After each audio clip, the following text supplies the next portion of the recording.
のささやきの朗読や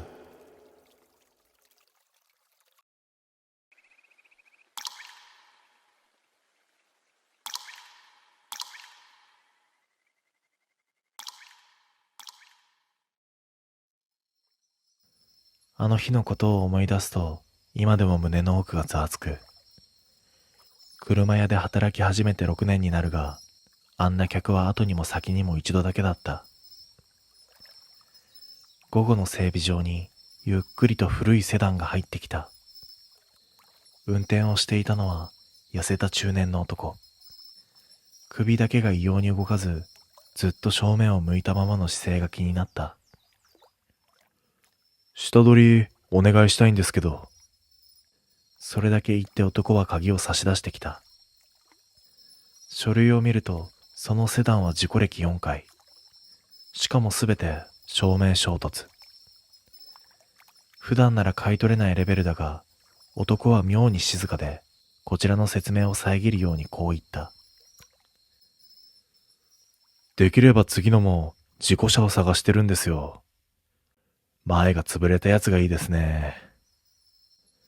理由を聞こうとした瞬間、男の後ろを風が通り抜けた。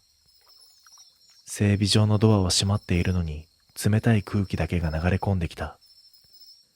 その空気の後を追うように、セダンの全部から焦げたような匂いが漂ってきた。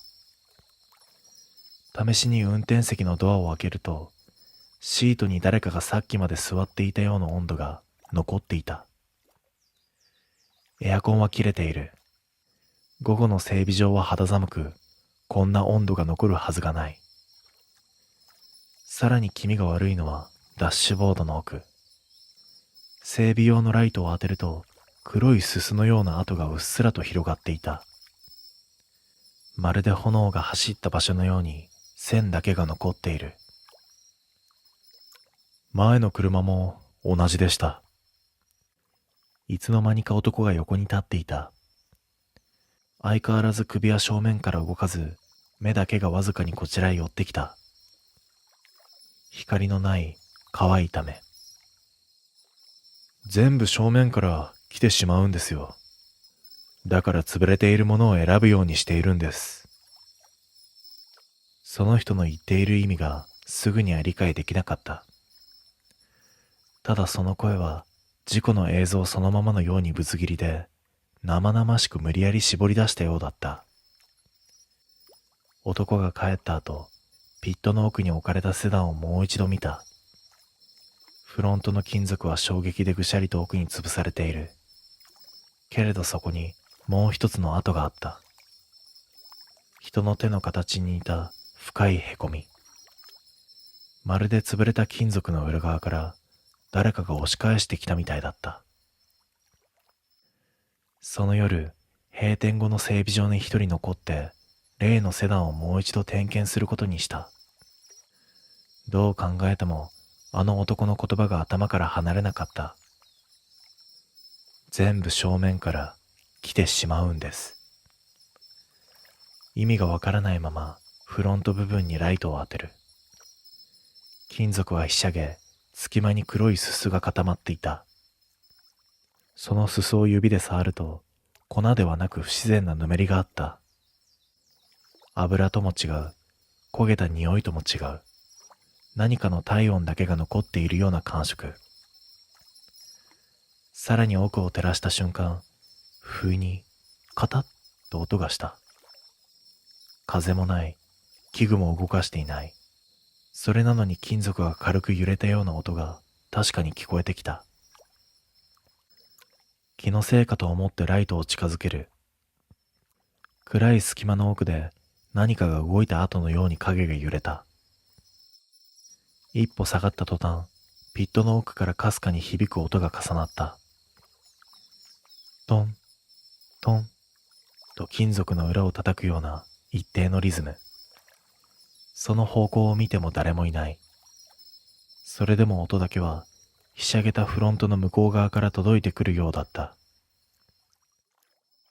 ライトを固定し、恐る恐る手を伸ばして金属の縁に触れた瞬間、冷たかったはずの鉄板が指先にじんわりと熱を返してきた。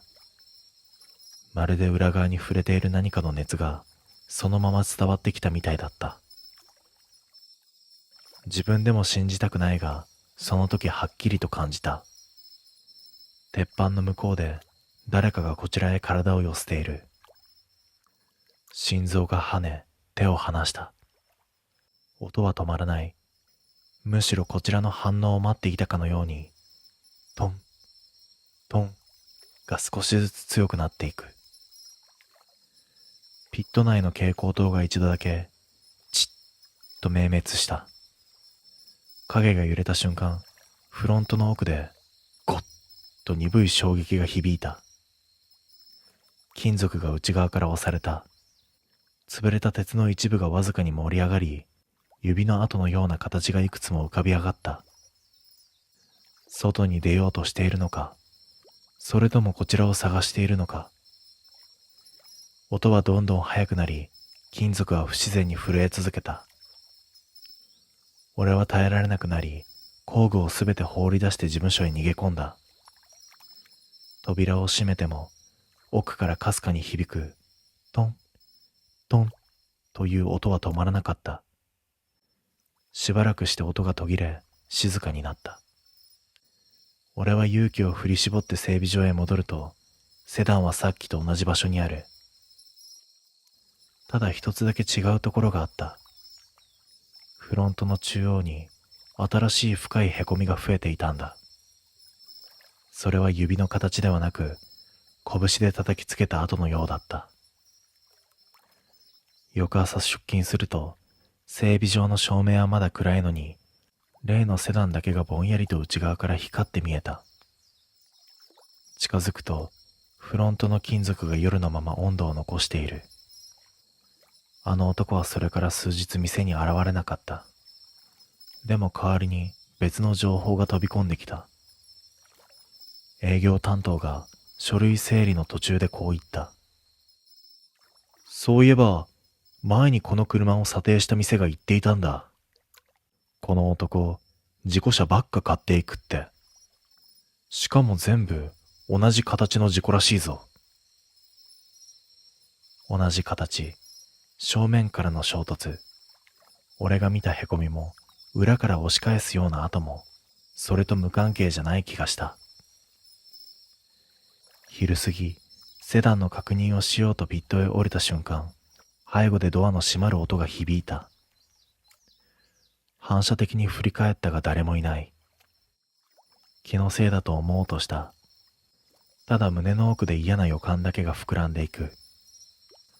昨夜の拳の跡を思い出すたび、背中がじわりと冷えた。それでも覚悟を決めてフロントを覗き込んだ。金属は歪んだまま、すすの跡もそのまま。だが奥に見える影だけが違っていた。影がこちらに向かって盛り上がっていたんだ。形がはっきりとしていく。頭、肩、腕。そして鉄板を内側から開こうとするように5本の指が押し広げてきた。ガン、ガンと金属が割れそうな音が連続した。その度にフロント中央が膨れ、隙間から灰色の手が覗いた。俺は後ずさったが影は止まらない。むしろこちらに出ようとして動きが速くなっていく。その瞬間、整備場のシャッターがガラガラッと勝手に開いた。不意に視界の先に人影。あの男だった。昨日と同じで首が正面から動かない姿勢のままこちらへゆっくりと歩いてくる。フロントの奥の影はまるで男に気づいたかのように一度だけ動きを止めた。男は車の前に立ち、押し出しかけていた手の方を見もしない。ただ静かに口を動かした。また、ついてきてしまったんですね。その声を合図にしたように、影の姿がスッと沈んだ。金属の盛り上がりも嘘のように引いていく。男は車に顔を向けず、まっすぐ前だけを見ながらこう言った。いつも正面なんです。事故の時に俺の前に乗っていたあの人だけがまだ降りてこない。その瞬間理解した。影は押し返していたんではない。前席に残ったまま男を追って正面から追ってきていた。男は鍵を抜き取り、俺に背中を向けた。歩き出すたびにフロントの奥で小さくトンと音がした。まるでまだ席に誰かが座っているみたいに。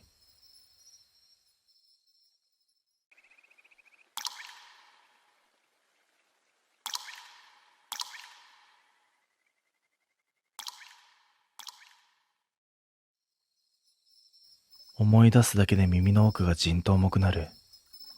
あの夜店の洗車機で起きたことはただの見間違いでは済まなかった。仕事が終わり閉店作業をしていた頃だ。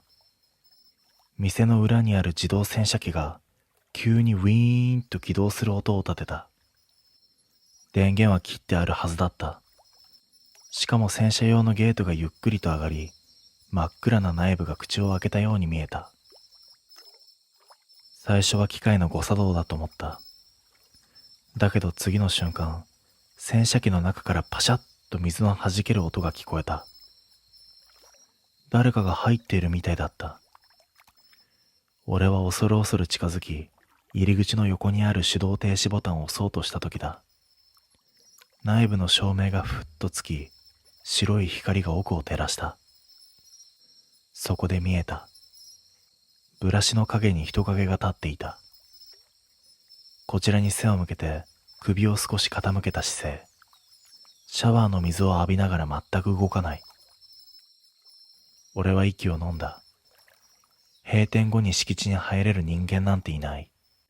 鍵は俺が閉めている。誰だ？声は出たのに、喉の奥がしびれたように震えていた。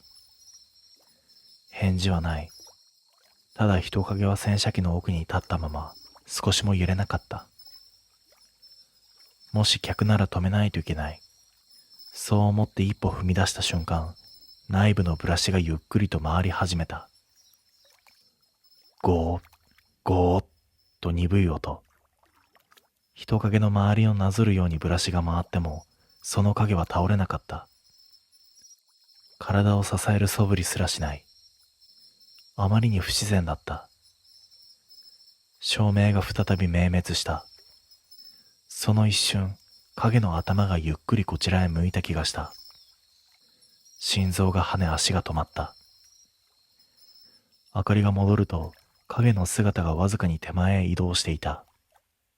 まるで一つ分だけ近くに寄ってきたかのように。奥に立っているはずの影の足元から水が手前の床へゆっくりと流れ出している。その水が影の形を縁取るみたいに濃く伸びてくる。このまま近づいたらまずい。そう思った瞬間、洗車機のゲートが突然ガシャンと閉まった。視界が途切れ、影の姿は見えなくなった。だが、ゲートの向こうで続いていた音だけが恐怖を倍増させた。中で水が跳ねる音、ブラシが濡れた布を叩く音、そして、カン、カン、カン。ゲートの裏側を指の関節で軽く叩くような音。まるで中にいる誰かが外へ出ようとしてるみたいに。ゲートの裏側を叩くカン、カンという音は一定の間隔で続いていた。金属越しに伝わるその振動が足元までじわじわ響いてくる。俺は迷った。開けるべきか、閉じたままにすべきか。ただあの影が人ではないとうすうす感じていた。もし本当に客だったなら、叩く力はもっと強いはずだ。あんな乾いた軽い音ではない。店内に誰もいない閉店後、洗車機の中に勝手に入る理由なんてない。それに影の異様な動かなさ。水の中でも倒れない姿勢。どれも人間のそれとは違っていた。覚悟を決めてゲートの横の操作盤を見ると、非常停止ランプだけが赤く点滅していた。通常ならランプがついた時点で内部は停止しているはずだ。だが中からはまだブラシの回転音が聞こえる。何かがおかしい。停止ボタンを押した瞬間、内部の音がピタリと止まった。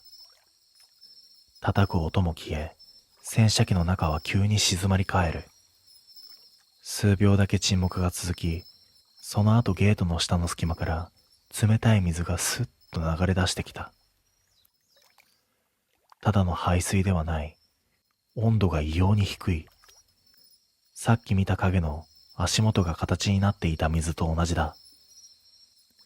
嫌な予感のまま、俺はしゃがんで覗き込んだ。ゲートの向こう、そこに黒い影が真下からこちらを見ていた。ただの影ではない。水に濡れた紙の塊が床に張り付き、その隙間から覗くように黒い穴のような顔の位置があった。俺は反射的に後ずさった。ゲートの隙間から影が少しだけ動き、濡れた手の形をした水の跡が床に広がった。怖くなり、近くの道具棚にあった懐中電灯を掴んだ。明かりをゲートの下へ向けて再び照らした。だがそこにはもう影はなかった。水だけがゆっくりと奥へ引いていく。心臓の鼓動が耳の中で爆音のように響いた。それでもこのまま放置するわけにはいかない。他に誰が残っているわけでもないし、確認しないと気が済まなかった。ライトを握りしめ、操作盤の手動開放を押した。ゲートがゆっくりと上がり、洗車機の内部があらわになった。ブラシは停止したまま、シャワーのノズルからは水滴が落ち続け、床に波紋を作っている。しかし影はいない。本当に見間違いだったのか？そう思って一歩踏み込んだ瞬間、背後でゲートがガシャンと大きな音を立ててしまった。反射的に振り返ると、閉じたゲートの反射に自分の背中とは別のシルエットが立っていた。しかも、それはゆっくりと俺の頭の方へ顔を寄せてきていた。ゲートに映ったもう一つの影は、俺の背後に張り付くように立っていた。顔は映らない。ただ水気を帯びた黒い輪郭だけが、俺の肩の横で揺れていた。息が止まりそうになった。振り返りたいのに足が固まって動かない。ゲートの向こう側には誰もいない。なのに反射の中だけに影がいる。影はゆっくりと首を傾けた。無音のままこちらを覗き込むように角度を変えていく。ゲートの反射には影の輪郭が強く映るのに、振り返っても実体は見えなかった。いるのにいない。その理解がじわじわと頭に広がり、背筋の奥まで冷えていく。逃げ出そうと後ろへ下がった瞬間、影も反射の中で全く同じ動きをした。俺が一歩下がれば、影も一歩前に寄ってくる。明らかに俺に合わせて動いている。その時、洗車機の天井でノズルがカチリと音を立てた。自動で動くはずのない装置が勝手に角度を変えていたんだ。次の瞬間、冷水のシャワーが頭上から勢いよく落ちてきた。目を開けられないほど強い水圧。声を出そうとしても、口の中まで冷水が流れ込んで息が吸えなかった。必死に顔を上げたとき、ゲートの反射の中の影が変わっていた。輪郭が俺のすぐ後ろに張り付く。肩に重いものを置かれたような感覚が走る。誰かが水を浴びながら真後ろで顔を寄せている。反射の中で影の頭が俺の首元に触れた。ぞわりとした冷たい感触。息が止まった。影はそこで止まらず、さらに首を傾け、俺の耳元へゆっくりと顔を寄せてきた。水の音しか聞こえないのに、口を開ける動きだけがはっきりと見えた。その瞬間、背後でカンと軽い金属音。洗車機の最奥から聞こえたその音に合わせるように、影が一気に俺の肩へ覆いかぶさるように密着してきた。恐怖で足が崩れそうになりながら、俺は反射の中で影の形を必死に追った。その影は、もう俺の後ろには立っていなかった。輪郭が溶けるように俺の体へ沈み込み、背中の中心から黒い水滴が静かに落ちていく。自分の体温が奪われていく感覚だけが鮮明だった。ようやくシャワーが止まり、ゲートが自動で開いた。その瞬間、影の感触もスッと消えた。だが洗車機から出たとき、足元の水たまりに別の足跡が並んでいた。俺の靴とは違う裸足の足跡が。どこにもいないくせに、確かに洗車機から一緒に出てきた足跡だった。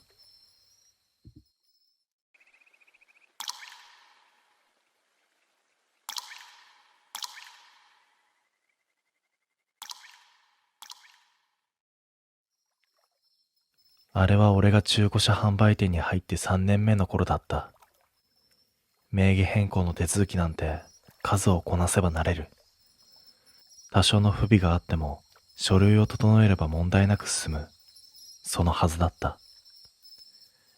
あの日店に入ってきたのは黒のステーションワゴン。塗装は綺麗で走行距離も少ない。なのに、どこか使われていない匂いだけが車体から漂っていた。持ち込んだのは若い夫婦で、事情を聞くとこう言った。親戚が急に手放したくなったらしくて、名義変更だけお願いしたいんです。理由を聞いてもはぐらかされ、夫婦は必要書類だけ置いて帰っていった。ただ車のドアを閉めるとき、奥さんが一瞬だけ車内の後部座席を見て固まったのが気になった。その視線の先には何もなかった。ただのシートだ。それなのに妙な居心地の悪さだけが残っていた。書類を持って事務所へ戻り、通常通り名義変更の入力を始めた。前の所有者欄に記載された名前を打ち込み、車体番号を確認し、最後にシステムへ送信する。その瞬間画面に赤いエラーが出た。この所有者は登録できません。原因不明のエラーは珍しくない。ネットワークが弱い時や書類の微妙な不整合があればこういう表示は出る。だが不思議なことに詳細エラーの部分が空白だった。理由が何も記されていない。再度送信しても同じ表示。別端末でも同じ。車体番号の入力をやり直しても変わらなかった。まるでこの名前だけを受け付けないように拒否している。嫌な気配を感じながらも念のため車検証の前の所有者を確認した。そこには丁寧な筆跡で一人の男性の名前が書かれていた。ただその名前を見た瞬間、背筋に冷たいものが走った。午前中、夫婦が帰る直前に言い残した言葉が頭に浮かんだからだ。この車、早く手放した方がいいって、あの人がずっと言っていたんです。あの人は誰なのか、なぜそんなことを言ったのか。そう考えていると、不意に事務所の奥から風が抜けたような音がして、書類の束が一枚だけ裏返った。それは、名義変更用の2以上。書きかけの欄に薄く汚れた指の跡がついていた。人が触った跡ではなかった。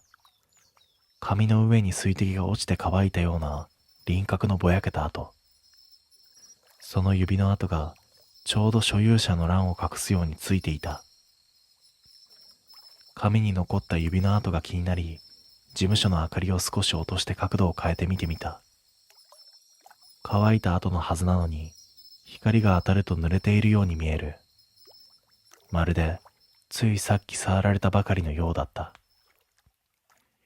ゾワッとして手を引っ込めた瞬間、店の奥でピッと音がした。車のスマートキーを押した時になるあの確認音に似ている。だがキーは俺のデスクの上に置いてある。裏口へ向かうと、黒いステーションワゴンのハザードが一度だけ点滅した。暗い整備場にぼんやりとオレンジの色の光が広がる。誰も近づいていない。鍵も触っていない。なのに車だけが自分の存在を伝えるみたいに光った。嫌な感覚を抱えたまま、車内の確認をするためにドアを開けた。シートには何もない。ただ奥の後部座席だけが妙に沈んで見えた。乗っていないのに、誰かが座った後のように中心が少しへこんでいる。ライトを当てるが、汚れや破れはない。それなのに、シートの布だけが少し湿って光っていた。目を凝らして触れようとした瞬間、トンと後部座席のどこかで小さく叩く音。人が指で軽くシートを触ったようなごく弱い音。背中に冷たい汗が流れた。視線を座席の足元へゆっくりと下ろす。そこで見えた。マットの手前に濡れた裸足の跡が片方だけポツンと残っていた。子供でも大人でもない、大きさのよくわからない形。踏み出した直後のように輪郭がくっきりとしていた。思わず後ずさり外へ飛び出した。心臓が胸の奥で鳴り続け、手が震えてドアを閉めることさえうまくいかなかった。深呼吸をして事務所へと戻り、もう一度名義変更の入力を試すことにした。原因を突き止めない限り、この車は販売もできない。デスクに戻り、端末を開き、所有者欄にさっきの名前を入力し直す。指が触れるたび、さっきの濡れた跡が頭から離れない。送信ボタンを押す。エラー音が鳴り、画面が真っ赤になった。だが今回は表示が違っていた。この所有者はすでに抹消されています。抹消という言葉は通常は廃車の意味だ。所有者が個人の場合、この表記は絶対に出ないはず。なのに画面の下にはさらに不可解な表示が続いていた。データ照合不可、記録に存在しません。前の所有者が存在しない。そんなことはありえない。車検証にも任意状にも名前は確かに記されている。俺が混乱していると、隣の端末が勝手に起動した。誰も触っていないのにカーソルが動き、検索欄にゆっくりと文字が入力されていく。前の所有者。まるで誰かが調べろと指示しているみたいだった。検索欄に勝手に入力された前の所有者という文字。背中が冷たくなるのを感じながら、俺は仕方なく検索ボタンを押した。数秒の読み込みの後、画面には一行だけ表示された。該当人物なし。それだけ。住所の記録も生年月日も過去の所有者も出てこない。まるで最初から誰もいなかったみたいに。だが次の瞬間、画面が勝手にスクロールし、別の欄が開かれた。住民情報でも保険履歴でもない。自己記録。そこには一件だけ薄い灰色の文字でこう記されていた。死亡、車内にて発見。状況、後部座席にて固定姿勢。搬出困難のため車体一部切断。発見時、衣服及び皮膚の一部は濡れた状態。後部座席という言葉を見た瞬間、脳裏にあの一つだけ残った裸足の跡が浮かんだ。あの湿り気、あの沈んだシート、すべてがつながってしまった。息を整えようとしたとき、突然事務所のドアが勝手に開いた。風は吹いていない。外に誰もいない。なのに、ドアはゆっくりと誰かが押すように開いていく。その隙間から何かが床に落ちた。水滴だった。一つ、また一つと、ぽたりと落ちて円を作る。その円はまるで足跡が近づいてくる形で並んでいく。俺は立ち上がり後ずさった。視界の端で落ちる水滴が左右に揺れながら進むのが見えた。後部座席のあれがここに来ている。そう理解した瞬間、事務所の照明がふっと消えた。真っ暗になり、足音も息遣いも聞こえない。その代わりに耳元で濡れた布同士が擦れるような音がかすかに響いた。次の一滴が俺のすぐ足元に落ちた。明かりが戻った時、床にははっきりと裸足の跡が2つ。俺の足と向かい合うようにまっすぐ並んでいた。動けずに固まっていると、デスク上の端末が勝手に操作され、名義変更画面が開かれた。入力欄が一つずつゆっくりと埋まっていく。所有者名の欄に前の所有者の名前が勝手に入力された。エラーを繰り返していたはずのシステムが今度は何の警告も出さず最後の確認画面へ進んだ。そして画面に白い文字でこう表示された。名義変更完了。心臓が凍りつく。これは生きている人の名義変更ではない。車は元の所有者へ戻っただけだ。事務所の奥からたった一度だけ軽い音が聞こえた。後部座席で聞いたあの音と全く同じだった。